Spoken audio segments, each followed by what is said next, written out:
죄송합니다. 제가 뮤트를 놨습니다. 기도를 다시 하겠습니다. 사랑과 은혜가 많으신 아버지 하나님, 오늘 이렇게 좋은 하루를 주셔서 저희 주님 앞으로 불러주시고 주님께 예배할 수 있도록 인도하심에 감사합니다. 저희가 이 시간 주님 앞에 나왔습니다. 주님의 지혜와 주님의 인도하심을 구하기 위하여 이 자리에 모였습니다. 이 시간 저희가 주님께 예배드리고 또 주님께 기도할 때에 주님께서 응답하시고 각 사람 한 명 한 명에게 주님께서 지혜와 은혜를 더해 주셔서 저희가 우리의 힘만으로 이 세상을 살아가는 것이 아니라 하나님께서 주시는 지혜와 능력으로 살아갈 수 있도록 주님께서 함께하여 주시옵소서. 몸과 마음이 아프신 분들 주님께서 불쌍히 여기시고 도와주셔서 그들이 하나님께 나와서 찬양과 경배로 주님께 영광 돌릴 수 있도록 주님께서 도와주시옵소서. 주님 말씀을 따라 사는 것이 쉽지는 않지만 그 가운데 승방이 있고 생명이 있고 우리에게 참 기쁨을 준다는 사실을 저희가 굳게 믿고 따라갈 수 있도록 매일매일 더욱 큰 믿음을 저희에게 허락하여 주시옵소서. 그래서 그 하나님 말씀을 따라 살 때에 저희가 하나님께 영광을 돌리며 또 저희 삶의 모습을 통하여서 또 많은 사람들이 하나님께 나올 수 있는 귀한 일들이 일어나게 하여 주시옵소서. 말씀을 준비하는 전도사와 말씀을 들으시는 성도님들이 하나가 되는 시간 되게 하시고 주님 말씀을 들을 때에 그 말씀에 온전히 순종하며 따라갈 수 있는 굳건한 믿음을 저에게 허락하여 주시옵소서. 감사합니다. 이 모든 말씀 예수님의 이름으로 기도합니다. 아멘. 오늘 말씀은 잠언 30장 1절부터 10절까지 말씀입니다. 제가 읽을 때 여러분들도 마음속으로 함께 읽어주시면 감사하겠습니다. 이것은 야게의 아들 아굴이 말한 잠언이다. 이 사람이 이디엘에게 말하고 또 이디엘과 우갈에게 말하였다. 참으로 나는 사람이라기보다는 우둔한 짐승이며 나에게는 사람의 총명이 없다. 나는 지혜를 배우지도 못하였고 지극히 거룩하신 분을 아는 지식도 깨우치지 못하였다.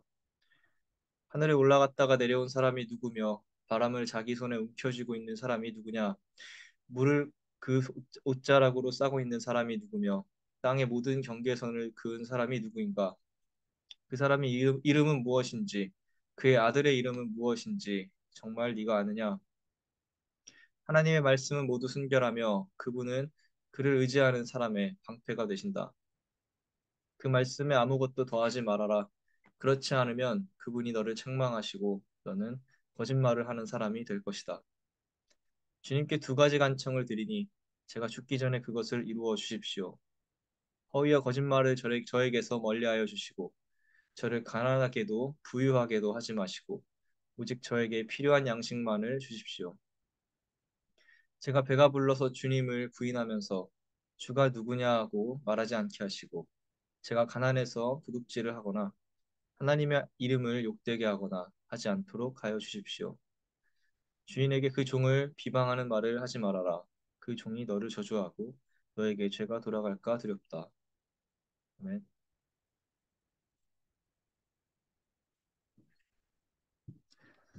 과하지도 않고 모자라지 않게 중간을 지키라는 가르침은 어느 종교에서나 강조하고 있는 미덕인 것 같습니다.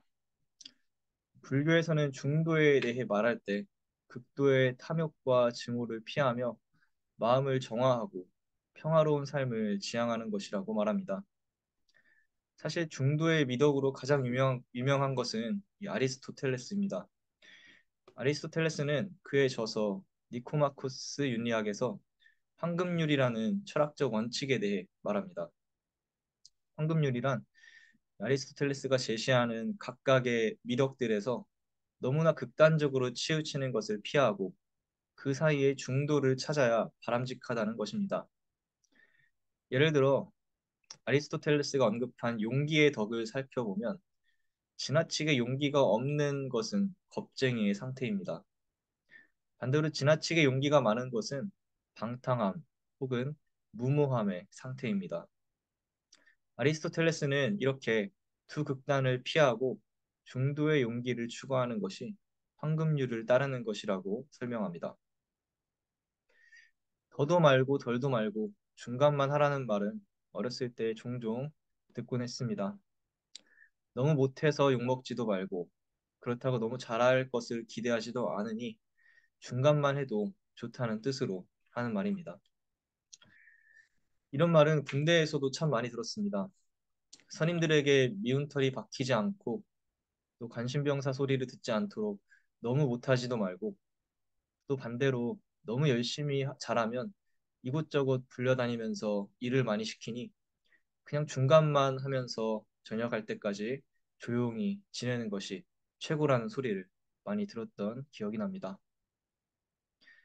중간만 하며 사는 것, 중도를 지키며 사는 것이 때로는 정말 우리의 삶을 편안하게 만들어 줄지도 모릅니다. 왜냐하면 중간을 사는 삶은 눈에 띄지 않는 삶이기 때문입니다. 남들의 관심을 받거나 또는 남들에게 관심을 가지는 것 없이 조용히 혼자 만족하며 물 흐르는 듯이 살다 보면 사실 스트레스 받을 일도 많이 줄어들 것입니다. 그래서 불교에서는 중도의 삶을 살면 평화롭다고 말합니다. 아리스토텔레스 또한 중도를 지향하는 것이 우리에게 평화로울 것이라고 말합니다. 서로가 옳다 주장하며 논쟁하기를 좋아했던 그 고대 그리스 철학자들 사이에서 서로 이렇게 논쟁을 하며 대화하는 것이 알게 모르게 얼마나 스트레스였겠습니까? 아리스토텔레스가 중도를 지키며 극단으로 치우치지 말고 물 흐르는 듯이 살아가라고 하는 말을 왜 했을지 이해가 될 것도 같습니다. 그렇다면 이러한 중도의 철학을 그리스도를 따르는 신앙인들은 어떻게 바라보아야 할까요? 몇몇의 도덕적인 부분에 있어서는 우리가 중도의 철학을 적용할 수 있을 것 같습니다. 모자라다고 불평하거나 또 너무 많다고 교만하지 않고 중간을 지키며 만족하며 감사하며 살아가는 자세는 우리 기독교인들도 배워야 할 자세입니다. 하지만 사실 신앙생활에 있어서 중도의 자세는 예수님이 정말로 원하시는 모습은 아닐지도 모르겠습니다. 요한계시록 3장 14절 이하의 말씀에서 예수님께서 라오디게아 교회를 향하여 이렇게 말씀하십니다. 라오디게아 교회 심부름꾼에게 이렇게 써 보내어라. 아멘이신 분이시요 신실하시고 참되신 증인이시요 하나님의 창조의 처음이신 분이 말씀하신다. 나는 네 행위를 안다. 너는 차지도 않고 뜨겁지도 않다. 네가 차든지 뜨겁든지 하면 좋겠다. 네가 이렇게 미지근하여 뜨겁지도 않고 차지도 않으니 나는 너를 내 입에서 뱉어버리겠다. 예수님은 우리가 이도 저도 아닌 모양으로 흘러가는 신앙이 아닌 주님을 향한 뜨거운 마음을 가진 신앙이 되기를 원하시는 것입니다. 예수님은 우리가 차든지 뜨겁든지 하라고 하셨습니다. 커피를 탔는데 뜨겁지도 않고 그렇다고 차가운 아이스 커피도 아닌 미지근한 커피를 맛보게 되면 실망하는 것처럼 예수님 또한 우리의 신앙이 예수님을 향한 사랑으로 뜨겁지 않으면 실망하고 때로는 뱉어버리시겠다는 말씀인 것입니다. 그러나 오늘날 많은 신앙인들이 중도의 철학을 신앙생활에 적용하려고 합니다. 그냥 있는 듯 없는 듯 조용하게 흘러가듯이 교회에 나가 말씀 듣고 찬양하고 기도하고 얼른 집으로 귀가하려는 분들이 많이 있습니다. 젊은 사람들 사이에서 주말에 여행이나 취미 생활을 할 시간이 필요하지만 신앙생활도 하고 싶어 하는 사람들 중에 이러한 분들이 꽤 있습니다. 그런 분들은 주로 일부러 큰 대형 교회에 나가서 남들이 알게 모르게 교회를 다니곤 합니다. 중도의 철학을 신앙에도 적용한 것일까요? 그러나 오늘 말씀은 우리가 이도 저도 아닌 모습이 아닌 우리의 삶에서 전심으로 하나님만을 바라보며 살아가는 것이 바로 신앙인의 소원이 되어야 한다고 전해주고 있습니다. 오늘 말씀에서 아굴은 주님께 두 가지 간청을 합니다. 첫째는 허위와 거짓말을 멀리하게 해달라는 것이고, 둘째는 가난하게도 부유하게도 하지 마시고 필요한 양식만을 달라는 간청입니다. 아굴은 하나님 말씀에 아무것도 더하지 말라고 합니다. 그렇지 않으면 그는 하나님 앞에서 거짓말을 하는 사람이 될 것이라고 경고합니다. 이는 아굴이 말하는 허위와 거짓말에서 멀리하게 해달라는 첫 번째 간청과 관련되어 있습니다. 하나님 말씀에 나의 생각을 덧입히는 행위가 바로 아굴이 염려하는 허위와 거짓말인 것입니다. 하나님의 말씀은 우리의 생명을 살리는 말씀이지만 때로는 사람들은 그 하나님의 말씀을 가지고 생명을 죽이는 일을 합니다. 중세에 일어났던 십자군 전쟁이나 오늘날 중동에서 일어나고 있는 이스라엘과 중동 국가 사이의 전쟁 모두 하나님의 말씀을 근거로 내세우며 일으키는 전쟁입니다. 개인적으로는 내가 원하는 말만, 내가 듣기에 좋은 말씀만을 나의 삶에 적용하며 그것이 하나님의 뜻이라고 생각하며 말하고 행동했던 기억들이 있지는 않았는가 돌아보아야 합니다. 예수님께서 이웃을 사랑하라고 하셨는데 영과 진리로 예배하는 자를 찾고 계신다고 하셨는데 에이, 그 사람이 나는 아닐 거야 하고 생각하며 애써 모른 척하며 순종하지 못했던 적이 있지 않았는가 돌아보아야 합니다. 나의 기준과 사고를 가지고 남들을 판단하고 상황을 판단하고 결단을 내리고 그것이 하나님의 뜻이라고 외치지는 않았는가 돌아보아야 할 것입니다. 아굴은 그러한 것들은 하나님을 속이는 것이며 거짓말과 허위라고 말하고 있습니다. 그러므로 아굴은 이제 그러한 허위와 거짓된 삶에서 벗어나 하나님께서 나에게 하시는 말씀을 있는 그대로 듣고 순종하며 전적으로 하나님만을 따르는 삶의 모습이 되게 해달라고 하나님께 간청하고 있습니다. 또한 아굴은 두 번째 간청으로 가난하게도 부유하게도 말고 필요한 양식만을 달라고 간청합니다. 언뜻 보면 중도의 철학을 이야기하고 있는 것인가 생각할 수도 있지만 저는 다르게 생각합니다. 아굴은 왜 이러한 간청을 하는지 그 이유를 설명합니다.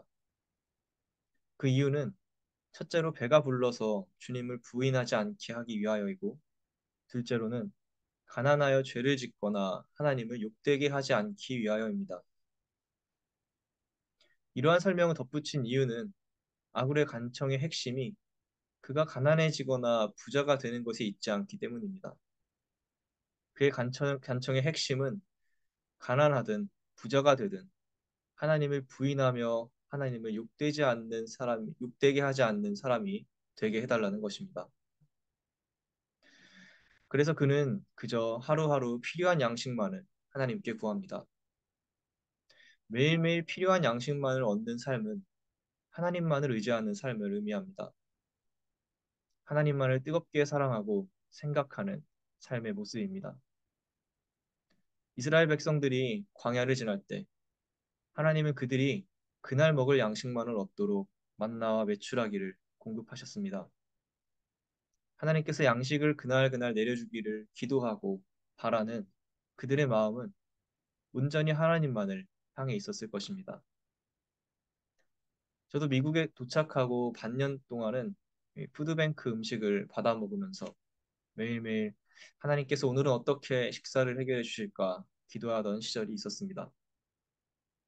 열악했지만 오히려 정말 하나님께 매일 기도하면서 그날 먹을 것을 해결해 주시는 하나님의 은혜를 맛보던 그날의 삶은 오히려 먹을 것을 걱정하지 않는 지금보다 훨씬 가치 있고 소중한 순간으로 저에게 남아 있습니다. 사랑하는 성도 여러분, 하나님은 중도의 신앙이 아니라 뜨거운 신앙을 원하신다는 사실을 기억하시기 바랍니다. 하나님은 우리가 뜨겁게 하나님을 찬양하고 부르짖으며 우리의 삶에서 늘 하나님만을 바라보며 살기를 원하십니다. 오늘 말씀에서 아굴이 그렇게 하나님만을 바라보는 사는 삶의 모습을 간청한 것처럼 우리 또한 하나님만을 바라보며 사는 사람들이 되게 해달라고 간청하면 좋겠습니다. 그럴 때에 하나님께서 우리의 기도를 들어주시고 우리의 삶을 주관하시며 우리의 삶을 인도하시는 은혜를 누리게 되시기를 간절히 기도합니다. 기도하겠습니다. 우리의 삶을 인도하시고 우리를 지키시는 거룩하신 아버지 하나님, 오늘 잠언의 말씀을 통하여 우리가 늘 하나님만을 바라보며 하나님을 향해 뜨겁게 나아갈 수 있는 신앙인들이 되어야 한다는 사실을 기억하게 되었습니다. 세상 사람들은 이도저도 아닌 물 흐르는 듯이 조용한 그러한 신앙생활을 원하고 또 하나님께 헌신하는 것에 부담을 느끼고 남들에게 주목을 받는 것에 스트레스를 받는 그러한 신앙생활을 원하지 않는 사람들이 있습니다. 하지만 하나님, 저희가 하나님을 따른다는 것은 항상 쉬운 일만은 아닌 줄로 믿습니다. 우리의 온 마음을 주님께 드리고 우리 자신을 내어주며 십자가를 지고 이웃과 다른 성도님들을 향해서 주님의 사랑을 기꺼이 베풀 수 있는 그러한 희생과 섬김의 자세가 바로 우리의 신앙의 모습이 되어야 할 줄로 믿습니다. 그 삶이 비록 우리의 육신에 피로를 주고 스트레스를 줄지도 모르지만 주님께서 우리의 모든 필요와 어려움들을 아시고 그 가운데서 우리에게 기쁨과 소망을 주실 줄로 믿습니다. 또한 우리의 어려움을 주님께서 아시고 그 모든 어려움들 또한 주님께서 해결하여 주실 줄로 믿습니다. 그 주님의 인도하심을 믿고 저희는 이제 온전히 주님을 바라보며 주님을 향한 뜨거운 마음을 가지고 나아가기 원합니다. 주님, 그 마음을 저희에게 허락하여 주시고 그 마음이 식지 않도록 늘 저희에게 은혜를 베풀어 주시옵소서. 그래서 저희가 매 순간 삶의 순간에서 저희가 하나님을 만나며 주님의 사랑을 경험하고 주님의 은혜를 깨달으며 더욱더 주님께 열정으로 나아갈 수 있는 저희 신앙의 모습이 되게 하여 주시옵소서. 그리고 그럴 때 주님께서 참 잘했다고 칭찬하시는 그러한 저희의 신앙의 모습이 되게 하여 주시옵소서. 오늘 말씀을 가지고 세상으로 나아가시는 성도님들 한 분 한 분과 함께 하시고 그 마음을 주님을 향한 사랑으로 가득하게 하여 주시옵소서. 감사합니다. 이 모든 말씀 예수님의 이름으로 기도합니다. 아멘. 감사합니다. 이 시간에는 자유롭게 기도하시겠습니다.